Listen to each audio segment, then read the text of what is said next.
வெயிட்டை கம்ப்ளீட்டாக குறைச்சிட்டா இந்த ப்ராப்ளம் எனக்கு சரியாகிருமா? உங்களுக்கும் அப்படி தான் ஆச்சான்னு என்கிட்ட நிறைய பேர் கேட்குறாங்க. உங்களுக்குள்ளேயும் அந்த கேள்விகள்லாம் இருக்கும்ல. Hello people, this is day 17 on 120 of healing my hormones. Weight கெய்னிங்க இன்சுலின் ரெசிஸ்டன்ஸோட சிம்டம்ஸ். அப்போ நமக்கு ஹார்மோன்ஸ் இம்பேலன்ஸ் ஆகுது, ஸோ பீரியட்ஸ் டிலே ஆகுது. அப்போ வெயிட்டை கம்மி பண்ணிட்டா பீரியட்ஸ் ரெகுலர் ஆகிடுமா? அவுட் ஆஃப் 10ல் 8 மெம்பர்ஸ்க்கு பதில் எஸ் தான். ஹார்மோன்ஸ் பேலன்ஸ் ஆகும்போது ஓவுலேஷன் இம்ப்ரூவ் ஆகும், பீரியட் சைக்கிள் கரெக்ட் ஆகும். ஃபார் எக்ஸாம்பிள் 70 kgsல இருக்கவங்க 3.5 kgs to 7 kgs லாஸ் ஆனாலே இதுவே பிக் சேஞ்சஸ் தான். அந்த சேஞ்சஸ் தான் எனக்கு நியர்லி 1 இயராக நேச்சுரல் பீரியட்ஸை வர வச்சுருக்கு.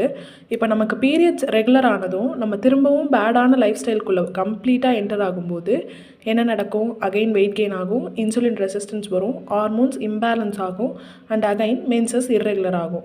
கிராஷ் டயட்டிங், மீல்ஸை மொத்தமாக கம்ப்ளீட்டாக ஸ்கிப் பண்ணுறது, அதிகமான கார்டியோ இதெல்லாம் பீரியட் சைக்கிள் டிஸ்டர்ப் பண்ணும். ஸ்லோவாக ஸ்டெடியாக வெயிட் லாஸ் பண்ணணும்.